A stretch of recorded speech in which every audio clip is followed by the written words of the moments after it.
Hello and welcome to Study Icon Educations. We are doing our NCERT आंदोलन series जिसमें हम 6 to 12 की सभी NCERTs कवर करेंगे। कल हमने किया था क्लास 6 की polity social and political life का चैप्टर 1 और आज हम कर रहे हैं चैप्टर 2 डाइवर्सिटी एंड डिस्क्रिमिनेशन।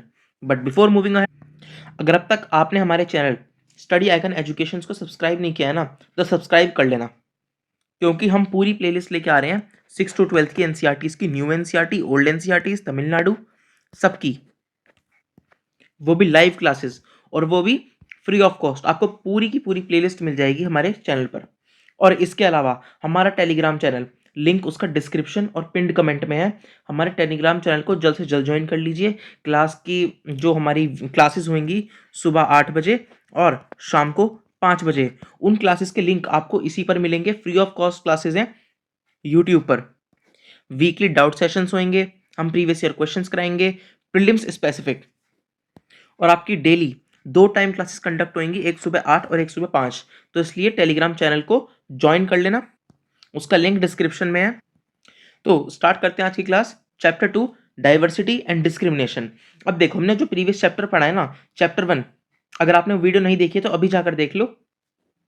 हमने चैनल पे उसकी अलग से ही प्लेलिस्ट बना रखी है ना। हमने चैप्टर 1 में पढ़ा क्या था? हमने चैप्टर 1 में पढ़ा था जो डाइवर्सिटी है ना हमारे देश में, उसके बारे में और उसकी पॉजिटिव एस्पेक्ट्स के बारे में। हमारे जो फर्स्ट प्राइम मिनिस्टर है जवाहरलाल नेहरू, उन्होंने क्या कहा था, रविंद्रनाथ टैगोर ने क्या कहा था, जो बुक है डिस्कवरी ऑफ इंडिया, उसमें क्या लिखा है, इन सब चीज़ों के बारे में हमने पढ़ा था। हमने कुछ स्टेटिस्टिक्स पढ़ी थी, कितनी लैंग्वेजेस हैं, कितना जो डाइवर्सिटी है वो कितनी है हमारे देश में।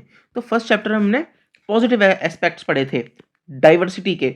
सेकंड चैप्टर में हम पढ़ेंगे इसके नेगेटिव एस्पेक्ट्स, क्योंकि क्लास को एंड करते हुए मैंने उस टाइम बताया था कि एक सिक्के के ना 2 पहलू होते हैं। पहला पहलू हम पढ़ चुके हैं, आज दूसरा पढ़ने की बारी है। और डाइवर्सिटी का दूसरा पहलू है डिस्क्रिमिनेशन। डिस्क्रिमिनेशन जो आता है प्रिजुडिसेस की वजह से, उसके ऊपर मैं एक्सप्लेनेशन दूंगा। एनसीईआरटी में क्या लिखा है? एनसीईआरटी में लिखा है कि जब देखो शुरुआत ही जो करी है, उन्होंने ये एक्सप्लेन किया है कि जब हम एक दूसरे से डिफरेंट होते हैं ना, अलग अलग होते हैं ना जब एक दूसरे से, तो हम एक माइंडसेट बना लेते हैं अपने माइंड में कि यार इस पर्टिकुलर टाइप का बंदा, सपोज मान लो दिस ग्रीन पर्सन है। अब ये ग्रीन पर्सन क्या करेगी, ये अपना माइंडसेट बना लेगी कि इस टाइप के लोग ही अच्छे होते हैं, है ना। जिस कम्युनिटी से आती है, जो रिलीजियस प्रैक्टिस ये करती है, या जो भी इसका टेस्ट एंड प्रेफरेंस है, उसको ये बेस्ट बना लेगी। आप में से कुछ लोग होंगे जो आईएएस बनने का सोच रहे हैं, है ना, कुछ आईपीएस आईएफएस ये सोच रहे हैं। अब इसके अलावा जब और कोई कहता होगा ना कि मुझे इंजीनियर बनना है, डॉक्टर बनना है, तो एक बार आप सोचते होंगे यार ये क्या करने जा रहे हैं, ये कुछ है भी, इनसे बढ़िया कैसे है कुछ, है ना। और ये क्या सोचते हैं, इंजीनियर डॉक्टर क्या सोचते हैं, इनसे बढ़िया कुछ नहीं है, या आईएएस वगैरह को ऐसे समझते हैं। तो इसी को कहते हैं प्रिजुडाइज बनाना। प्रिजुडाइज क्या होता है? एक ऐसा फैक्टर होता है जिसमें किसी के डिफरेंट होने की वजह से हम उसके लिए एक नेगेटिव सोच पैदा कर लेते हैं। Not like someone because they are different, हम इसलिए उनको पसंद नहीं करते, उनके ऊपर नेगेटिव बातें करते हैं, उसको कहते हैं प्रिजुडाइज। और इंडिया में बड़ा करा जाता है। अब आप इंडिया में देखो, इंडिया कितना डाइवर्स है। कल की मैंने क्लास में बताया था कि दुनिया के 8 मेजर रिलीजन इंडिया में पाए जाते हैं। India is a place of many, India is a place of birth of many religions like Hinduism. अगर हिंदुइज्म को देखें, दुनिया का तीसरा सबसे बड़ा रिलीजन, उसका बर्थ इंडिया में है ना। बुद्धिज्म का बर्थ इंडिया में हुआ है, पूरे एशिया में फैला हुआ है बुद्धिज्म। फिर जैनिज्म, जैनिज्म भी हिंदुइज्म की तरह सबसे पुराना रिलीजन है। सिखिज्म वो इंडिया का है, उसका बर्थ इंडिया में हुआ है। इसके अलावा अगर हम बात करें इस्लाम की, तो इस्लाम दुनिया में जो 3rd most populous Islamic population है ना, वो इंडिया में है। सबसे ज्यादा इस्लाम इंडोनेशिया में है, जो मुस्लिम्स पाए जाते हैं इंडोनेशिया में। सेकंड पाकिस्तान में, और थर्ड फिर आता है इंडिया।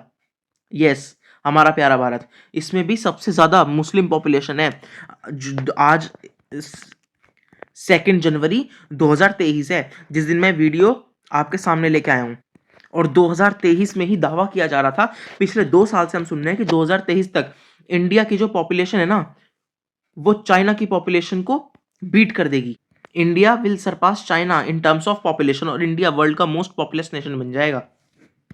तो इंडिया बहुत ज़्यादा डाइवर्स है, बहुत ज़्यादा डाइवर्सिटी है इंडिया में, बट ज़रूरी नहीं है कि हर बार इस डाइवर्सिटी को सेलिब्रेट किया जाएगा। इंडिया में अब देखो एनसीईआरटी में यहाँ मेंशन है, हालाँकि मैंने कल की क्लास में भी इसके ऊपर डिस्कशन किया था, बट यहाँ एनसीईआरटी मेंशन है तो मैं बता देता हूँ। इंडिया में 1600 से ज़्यादा मदर टंग्स हैं, येस, और 22 तो लैंग्वेजेज़ कॉन्स्टिट्यूशनली रिकॉग्नाइज्ड हैं, जो कि स्टेट लैंग्वेज हैं। जैसे हम उत्तर प्रदेश के हैं, तो उत्तर प्रदेश में हिंदी है, हरियाणा में हिंदी है, पंजाब में पंजाबी है, तमिलनाडु तमिल, तेलुगु, मलयालम, कन्नड़, है ना, ये सारी लैंग्वेज हैं। ये 22 रिकॉग्नाइज्ड लैंग्वेज हैं। 1600 से ऊपर तो मदर टंग्स हैं, 100 से ऊपर डांस फॉर्म्स हैं इंडिया में। हाँ, डांस फॉर्म सिर्फ डांस फॉर्म की बात हो रही है। ये 100 से ऊपर डांस फॉर्म पाए जाते हैं इंडिया में। आप सोचो कितना डाइवर्स होगा वो नेशन, जिसमें एक ही चीज 100 तरीकों से करी जा रही है। But instead of this, diversity is not always celebrated. जरूरी नहीं है कि डाइवर्सिटी हमेशा सेलिब्रेट करी जाए। इसका कारण क्या है? इसका कारण भी कहीं ना कहीं प्रिजुडाइस निकल कर आता है। कैसे? हम ना जो हमसे अलग दिखते हैं, जो हमसे अलग बोलते हैं, उनके साथ ना हम कंफर्टेबल फील नहीं करते। आप सोचो, अगर आप यूएस जाओ तो वहां पे सब इंग्लिश बोलने वाले हैं। अब आपको तो लगेगा कि यार ये तो सारे एक जैसे हैं, मैं इनमें डिफरेंट हूं। तो आपको वहां क्या दिखेगा? वहां पे आप इनसिक्योर फील करोगे, वहां पे आपको अपनी सेफ्टी नहीं लगेगी, आपको अपनापन नहीं लगेगा। ये तो फैक्टर आता ही आता है ना। भले ही आपको इंग्लिश वगैरह भी आती हो, बट फिर भी अगर आप उन जैसे नहीं दिखते, अगर आपके, अब जैसे आप यूके के नहीं है तो आपके हेयर ब्लॉन्ड नहीं होंगे, है ना, तो फिर क्या होगा? अब जैसे ऋषि सुनक है, तो ऋषि सुनक के ब्लैक हेयर है ना। अब वो जो आई थी अभी लिस्ट्रस आई थी, उससे पहले वो आए थे वो अंकल जी, क्या नाम था उनका, बोरिस जॉनसन, है ना, तो उनके क्या थे? उनके ब्लॉन्ड हेयर थे। आपने ध्यान दिया हो उस हेयर को क्या कहते हैं? Blonde hair. तो यूके के ब्लॉन्ड हेयर, यूके में सब ज्यादा, यूके है, पोलैंड है, यहाँ पे ब्लॉन्ड हेयर के लोग हैं। हालांकि जो पोलैंड की इस टाइम पर जो लीडर है, I don't know, prime minister है वहां पर या प्रेसिडेंट होते हैं वहां पर, जो भी होते हैं, तो वो जो लीडर है फीमेल है, उनके ब्लैक हेयर हैं। तो कहीं ना कहीं वो भी अपने आप को ना औरों से इनडिफरेंशिएट देखती होंगी।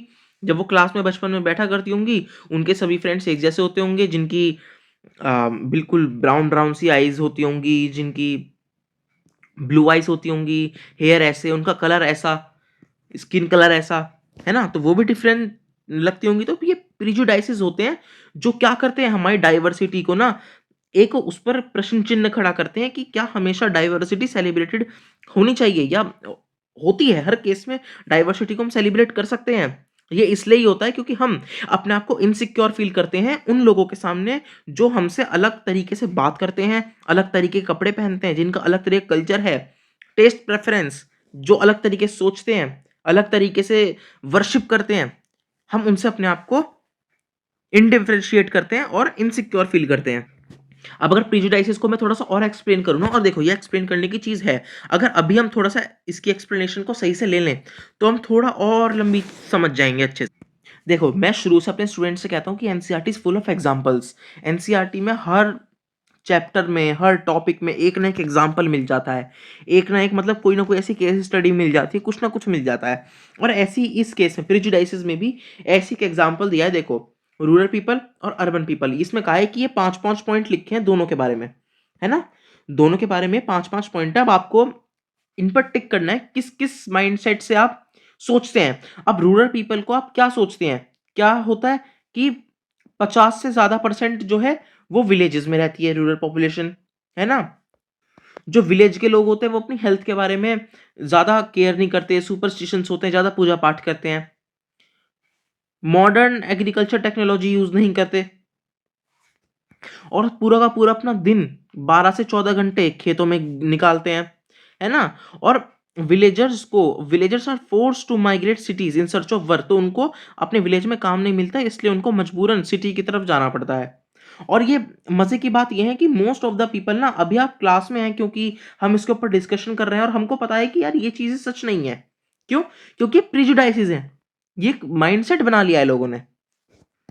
तो क्योंकि ये क्लास है इसलिए आप ये कनेक्ट नहीं कर पा रहे हो, वरना मोस्टली आप में से 99% स्टूडेंट्स के दिमाग में विलेजर्स को लेकर, रूरल पीपल को लेकर ना यही पॉइंट्स आते हैं दिमाग में। अर्बन की बात करें तो वही आते हैं कि उनकी तो वो लेजी टाइप होते हैं थोड़ा, है ना, उनकी सिटी की लाइफ थोड़ी इजी होती है, फैमिली एक दूसरे के साथ कम समय बिताती है बहुत, वो अपने अपने अपने काम में लगे रहते हैं, है ना? और हाँ, वो पैसे के बारे में बहुत चिंता करते हैं, पीपल के बारे में चिंता नहीं करते, उनके लिए पैसा इज़ प्रायोरिटी। शहर में रहना बड़ा एक्सपेंसिव होता है। हाँ, इन कंपैरिज़न टू विलेज थोड़ा बहुत हो जाता होगा, बट इतना भी कोई फ़र्क नहीं होता। आप आज के टाइम में देखो, सब्जियों के दाम हों या किसी पैक्ड आइटम के दाम हों, सबके तो बराबर हैं। सरकार ने तो बस वगैरह की सुविधाएँ जो हैं, वो सब भी उनका प्राइस भी इक्वल कर रखा है। तो फिर डिफरेंस कहाँ है ना? सिटी पीपल को हम ट्रस्ट नहीं कर सकते, they are corrupt kind of persons, है ना? कनिंग होते हैं, काफ़ी शातिर और चालाक होते हैं, करप्ट होते हैं, भ्रष्टाचारी होते हैं, ये सब बना रखा है। जबकि ये गलत है। क्या गाँव के लोग भ्रष्टाचारी नहीं हो सकते? कनिंग नहीं हो सकते? क्या वो ऐसे नहीं हो सकते जो पैसे को पहले प्रायोरिटी दे? ये पर्सन टू पर्सन वेरी करता है। ये कुछ जगह से, ये तो क्या हो गया? ये हमने क्या बनाया? ये हमने क्या करा? हमारे माइंड में क्या है? प्रिजुडाइस। ये ऐसा सच नहीं है, बट एक प्रिजुडाइस है। और प्रिजुडाइस क्या क्रिएट करता है? अब मैं आपको बताता हूं प्रिजुडाइस क्या क्रिएट करता है। वो क्रिएट करता है स्टीरियोटाइप। और इसलिए हम प्रिजुडाइस को इतना लंबा पढ़ रहे हैं, क्योंकि मैं यहां से आपको फर्दर लेके जाऊंगा स्टीरियोटाइप पे। ये स्टीरियोटाइप क्रिएट करता है। अब स्टीरियोटाइप क्या होता है? स्टीरियोटाइप होता है, वो आपने सुना होगा ना किसी उसके एड में कि डोंट जज a book by its cover, है ना? वो लड़की निकल कर आती है, कहती है डोंट जज a book by its cover. तो ये वही होता है स्टीरियोटाइप बनाना। हम एक किताब को ना उसके कवर से ही जज करने लगते हैं कि भाई ये तो पर्टिकुलर कम्युनिटी का है, ये ऐसा बंदा होगा। अगर हम सोचते हैं कि कोई इंग्लिश बोलता है तो वो बहुत पढ़ा लिखा है, अक्सर ऐसा होता है। और ये स्टीरियोटाइप हमने बना रखे हैं इंडियंस ने। आप देखो, अगर हम ये सोचते हैं कि कोई बंदा यूरोप का है या अमेरिका का है ना, तो वो कितना पढ़ा लिखा होगा, कितना समझदार होगा, वो हर सही डिसीजन लेगा। ये क्या है? ये हमने स्टीरियोटाइप बना रखे हैं एशिया में, इंडिया में, पाकिस्तान में, बांग्लादेश, नेपाल, भूटान, श्रीलंका, है ना? और भी जो मिडिल एशिया है, like Turkmenistan, Kazakhstan, Uzbekistan, Afghanistan, Iran, Iraq. तो इन देशों में ना वेस्ट को लेकर, वेस्ट क्या? यूरोप और अमेरिका। अमेरिका की जब मैं बात करता हूँ तो दोनों अमेरिका, नॉर्थ अमेरिका भी, साउथ अमेरिका भी। नॉर्थ अमेरिका में यूएस आता है, मैक्सिको आता है, ग्रीनलैंड आता है, आई थिंक वो यूरोप में आता है, पता नहीं अमेरिका में आता है। तो ये सब आते हैं। तो ये जो देश है ना, इनको लेकर बड़ा स्टीरियोटाइप है कि ये लोग, सिर्फ ये लोग पढ़े लिखे होते हैं, ये लोग वाइट रेस जो है वो बड़ी पढ़ी लिखी होती है। तो ये हमारा क्या है? हम एक स्टीरियोटाइप क्रिएट कर लेते हैं। और ये स्टीरियोटाइप ना हमारी दुनिया में सबसे ज्यादा पता है कहाँ देखा जाता है? ये देखा जाता है जेंडर बेस्ड। जेंडर, अब आप एक बार बताओ, जेंडर और सेक्स में क्या फर्क है? तो जेंडर में होते हैं मैन और विमेन, है ना? और सेक्स में क्या होता है? मेल और फीमेल। क्या फर्क है? तो ये है बायोलॉजिकल डिफरेंस इनमें, ठीक है? जो हमारा एक्स एक्स और एक्स वाई क्रोमोजोम होता है, तो इसके बेसिस पे मेल और फीमेल कहा जाता है। जबकि जेंडर क्या है? कौन से बेस्ड है? बायोलॉजिकल बेस्ड है? नहीं, सोसाइटी के बेस पर है। सोसाइटी ने एक स्टीरियोटाइप बना रखा है, उसके बेसिस पर जेंडर है। मतलब अब आप मैन है सपोज, अब मैन क्या होगा? मैन के बाल छोटे होंगे, है ना? विमेन के बाल बड़े होंगे। भाई क्या जरूरत है ये करने की? ये बताना, कहाँ लिखा है कि भाई औरतों के बाल लंबे होने चाहिए और लड़कों के बाल छोटे होने चाहिए? कहाँ लिखा है? कहीं भी नहीं लिखा। मैं ये नहीं कह रहा कुछ गलत है ये, बट ये क्या है? ये किस चीज का एग्जाम्पल है? ये एग्जाम्पल है स्टीरियोटाइप का। अब आपको थोड़ा थोड़ा स्टीरियोटाइप भी क्लियर हुआ होगा, और जिस तरीके से जेंडर बेस्ड स्टीरियोटाइप्स बनाए जाते हैं वो भी आपको क्लियर ही होंगे कि बड़े बाल रखना, लड़कियों को बड़े बाल रखना है, ये क्यों है? रीजन? किसी के पास कोई रीजन नहीं है, बस लड़कियां बड़े बाल रखती हैं, दैट्स इट, है ना? ये स्टीरियोटाइप है। अब देखो इसमें स्टीरियोटाइप बनाया, देखो इन्होंने पूछा है कि ये सारी स्टेटमेंट्स हैं, आप बताओ इनमें से कौन कौन सी आपको गर्ल्स के लिए लगी और कौन कौन सी बॉयज के लिए लगी। अब हम इस ये पढ़ते हैं, दे आर वेल बिहेव्ड, ये गर्ल्स के लिए है ना? They are soft spoken and gentle, ये भी गर्ल्स के लिए हमें लग रहा है। फिजिकली स्ट्रांग, ये हमें बॉयज के लिए लगा, है ना? नॉटी, ये बॉयज के लिए लगा। Good at dance and painting, girls, है ना? डोंट क्राई, कौन नहीं रोते? कहते हैं ना बॉयज डोंट क्राई, तो ऑब्वियसली बॉयज। राउडी, ऑब्वियस सबके दिमाग में आ गया होगा, बताने की भी जरूरत नहीं है। गुड एट स्पोर्ट, सबके दिमाग में आ गया। गुड एट कुकिंग, आ गया सबके दिमाग में, है ना? इमोशनल, ये भी सबके दिमाग में आ गया होगा। तो ये क्या है? ये क्या बताना चाह रहे हैं? ये बताना चाह रहे हैं कि ये है स्टीरियोटाइप। भले ही आप इन चीज़ों में मानते हो ना मानते हो इस टाइम, है ना? अक्सर हम जब ये चीज़ें पढ़ते हैं ना तो हम कहते हैं नहीं हम तो इसमें नहीं मानते, जबकि अंदर-अंदर हम इसमें मानते हैं। हम झूठ नहीं बोल रहे होते। हाँ, हम ये होता है कि हम इन बातों में नहीं मानते, डिफरेंसेस में नहीं मानते, बट कई बार हमारे माइंड में ये ऑटोमैटिकली सोसाइटी की तरफ से सेट हो जाता है, एक स्टीरियोटाइप बन जाता है। तभी तो हम यहाँ पे आइडेंटिफाई कर पाए कि कौन सी गर्ल्स के लिए स्टेटमेंट हो सकती है, कौन सी बॉयज़ के लिए हो सकती है। ये आइडेंटिफाई कैसे करा? क्योंकि हमें पता है कि स्टीरियोटाइप्स क्या हैं, सोसाइटी ने स्टीरियोटाइप्स क्या बना रखे हैं। अब ये हमने बात करी है stereotypes on the basis of gender, है ना? अब पता है आपको, अब मैं आऊँगा डेफ़िनेटली, मैं प्लेस ऑफ बर्थ पे भी आऊँगा, मैं रिलीजन पर भी आऊँगा, मैं रेस पर भी आऊँगा, कास्ट पर भी आऊँगा।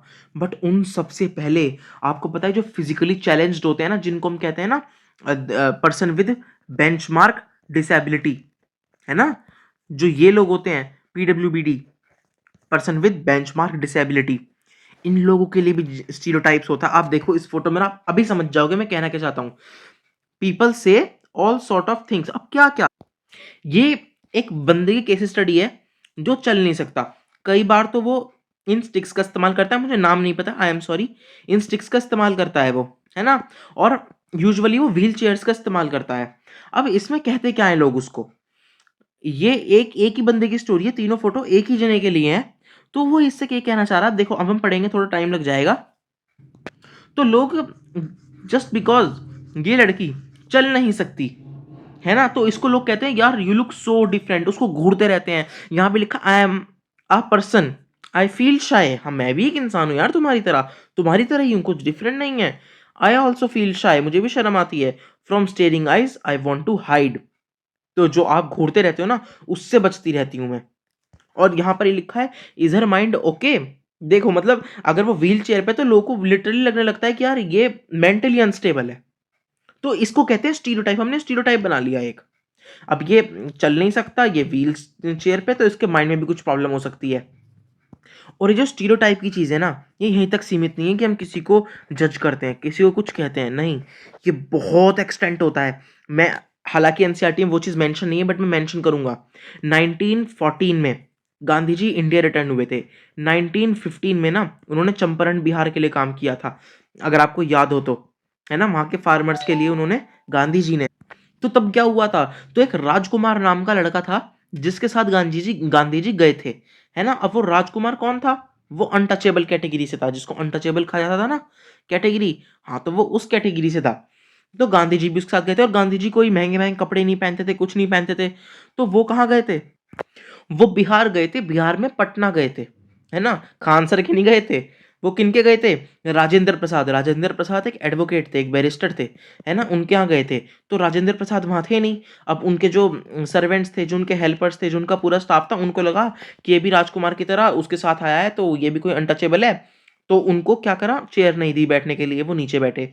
उसके बाद वेल में से उन्होंने पानी पिया तो उनको वहां से भगा दिया कि तूने वेल को अशुद्ध कर दिया, तू वेल से पानी नहीं निकाल सकता, तू अनटचेबल है। तो ये चीज हुई थी गांधी जी के साथ। तो ये क्या, हम ये क्या यहीं तक सीमित है ये चीज, जो भी हम स्टीरियोटाइप बना रहे हैं, जो भी प्रेजुडिसेस की वजह से स्टीरियोटाइप बन रहे हैं, क्या वो यहीं तक सीमित है? नहीं, वो बहुत आगे जाता है। वो इस लेवल तक जाता है जहां पर हम वेल में से पानी नहीं निकालने देते, हम मंदिर में एंटर नहीं होने देते लोगों को, हम उनको इलीट जॉब्स जो होती हैं, जो हमारी सोसाइटी में अच्छी और बड़ी और एक लेवल की जॉब्स होती है ना, वो हम उनको नहीं करने देते। एक एग्जाम्पल एनसीईआरटी ने भी लिख कर दिया है, a most common stereotype about Muslim, हाँ यही है वो। तो a most common stereotype about Muslims, तो क्या है इसके बारे में, तो मुस्लिम्स के बारे में ना, स्पेशली जो मुस्लिम गर्ल्स के बारे में है, वो ये है कि जो मुस्लिम्स होते हैं ना, वो इंटरेस्टेड नहीं होते अपने जो घर की उनकी फीमेल्स होती है ना, उनको एजुकेशन देने में। अब इस बात को एनसीईआरटी ने रॉन्ग प्रूव किया है, और साथ ही साथ एक स्टीरियोटाइप ब्रेक किया है। और खैर इसके ऊपर मैं आगे डिस्कशन करूंगा कि वो कहना क्या चाहती है एनसीईआरटी इससे। पहले मैं डिस्कस करता हूं कि उन्होंने कहा क्या है इस इशू के बारे में। तो देखो, हाँ, जो मुस्लिम्स की जो क्या कहते हैं लिटरेसी रेट है मुस्लिम्स में, इंडियन मुस्लिम्स में, वो कम है। और अगर बात करें फीमेल्स में, तो वो तो और कम है। तो इससे साफ पता चलता है कि जो फीमेल मुस्लिम्स है ना इंडिया में, उनका लिटरेसी रेट काफ़ी कम होगा। बट उसका रीज़न क्या है, उसका रीज़न यही है कि एक तो ना मुस्लिम मुस्लिम्स में लिटरेसी रेट कम है, जिसकी वजह से क्या होता है, जिसकी वजह से जब लिटरेसी रेट कम होता है ना, तब हमारी अवेयरनेस कम होती है एजुकेशन को लेकर। और फिर जब अवेयरनेस कम होती है ना, पहले पॉइंट तो यही होता है, और दूसरा होता है कि जब हमारा लिटरेसी रेट कम होता है तो प्रोबेबिलिटी जो होती है, जो चांसेस होते हैं ना, क्या किस चीज़ के, पैसा कमाने के, एक एक फाइनेंशियली स्टेबल होने के, वो भी कम हो जाते हैं। तो इस रीजंस की वजह से जो मुस्लिम फैमिली में जो बच्चे होते हैं ना, वो कम पढ़े लिखते हैं, है ना। मुस्लिम्स में लिटरेसी रेट कहीं ना कहीं कम इसलिए भी है क्योंकि मुस्लिम्स में पॉवर्टी रेट ज़्यादा है, और मुस्लिम्स में पॉवर्टी रेट ज़्यादा है इसलिए क्योंकि वो लिटरेसी रेट नहीं है। तो आप समझ रहे हो, ये पूरी एक चेन बन चुकी है इस टाइम पर। तो यही एक रीज़न है। एक रीज़न तो ये भी है कि उनकी फीमेल्स इसलिए नहीं पढ़ पाती क्योंकि उनका लिटरेसी रेट कम है उनकी फैमिली में, और वो इकोनॉमिकली स्टेबल नहीं है।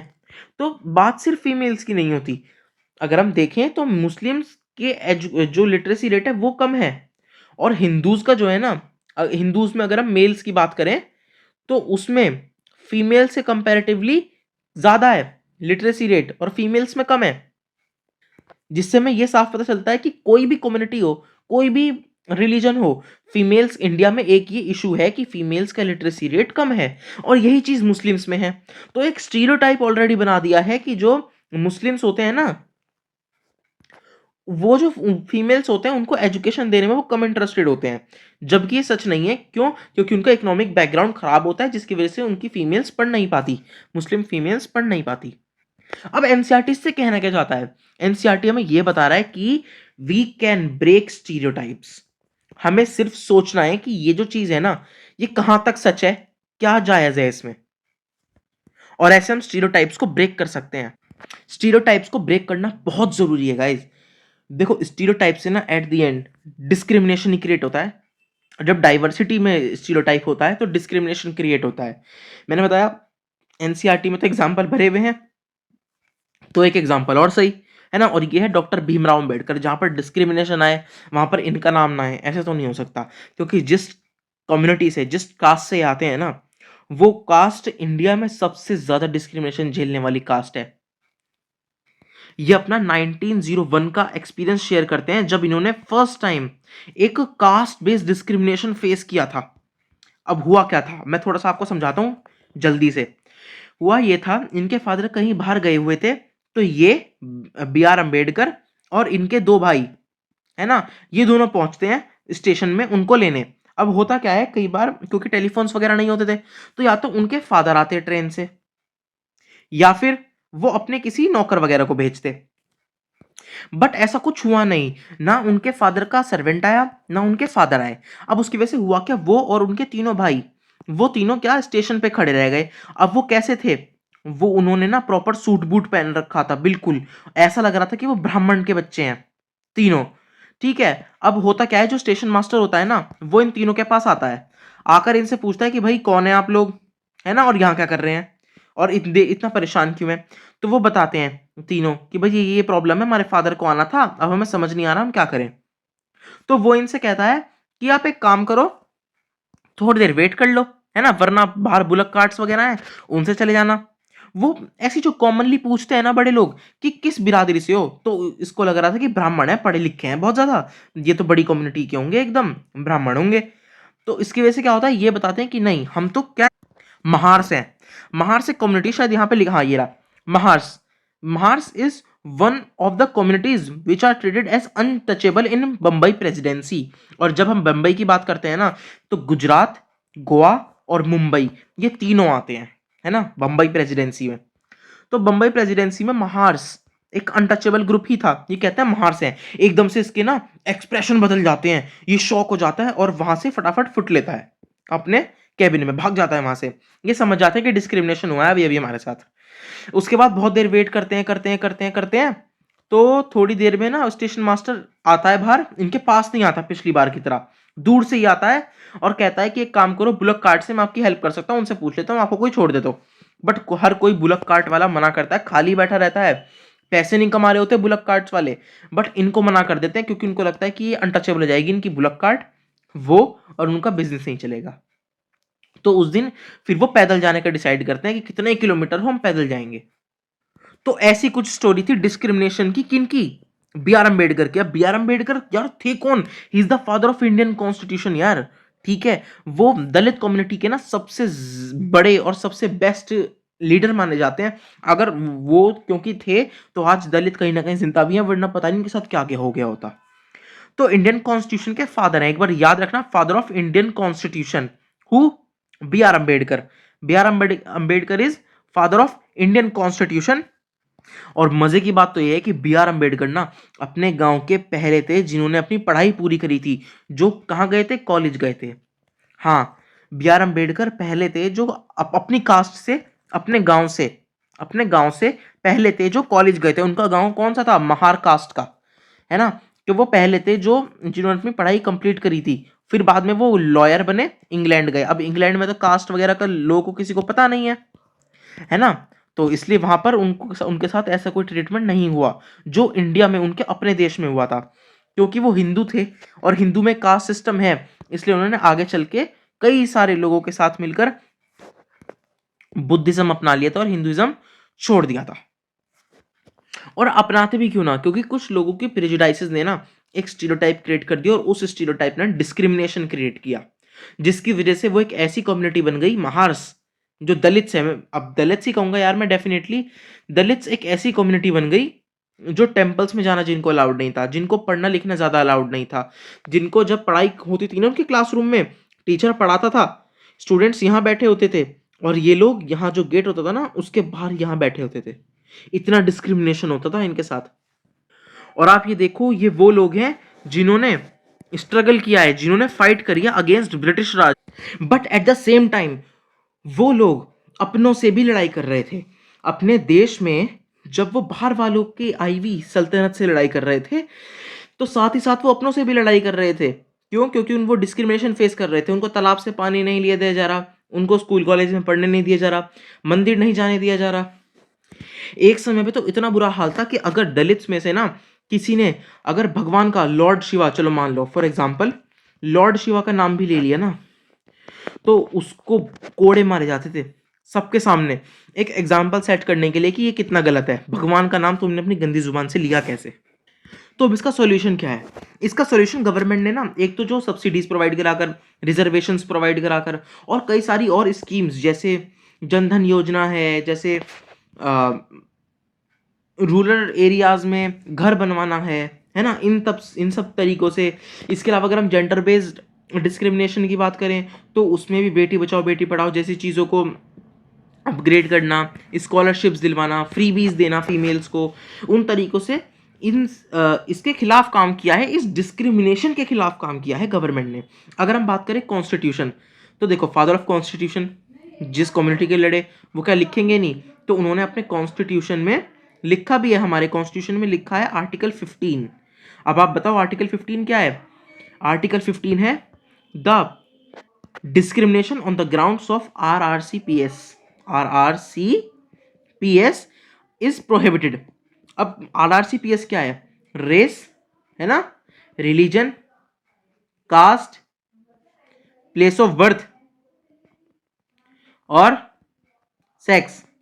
तो इन सब चीजों के ग्राउंड्स पर डिस्क्रिमिनेशन इज प्रोहिबिटेड, ये हमारे कॉन्स्टिट्यूशन में लिखा है। तो गवर्नमेंट हो, चाहे हमारे जो लीडर्स हों, हमारे इंडिपेंडेंट इंडिया के लीडर्स हों, हमारा कॉन्स्टिट्यूशन हो, जुडिशरी हो, सबकी तरफ से discrimination on the grounds of RRCPS is prohibited. और इसी पॉइंट के साथ हम आज का लेक्चर खत्म करेंगे हमारे कॉन्स्टिट्यूशन के साथ। और याद रखना कल होएगा हमारा लेक्चर चैप्टर 3 पर, है ना। तो उसके लिए चैनल को सब्सक्राइब कर लो और हमारा टेलीग्राम चैनल भी ज्वाइन कर लेना ध्यान से, लिंक डिस्क्रिप्शन और पिन कमेंट दोनों में मिल जाएगा। और आज के जो मैंने पढ़ाया उसके लिए एक नोट्स आज की क्लास के डिस्क्रिप्शन में मिल जाएंगे। NCERT की बुक क्लास 6 की polity social and political life part 1, वो भी आपको उसका लिंक भी डिस्क्रिप्शन में मिल जाएगा बुक का PDF में।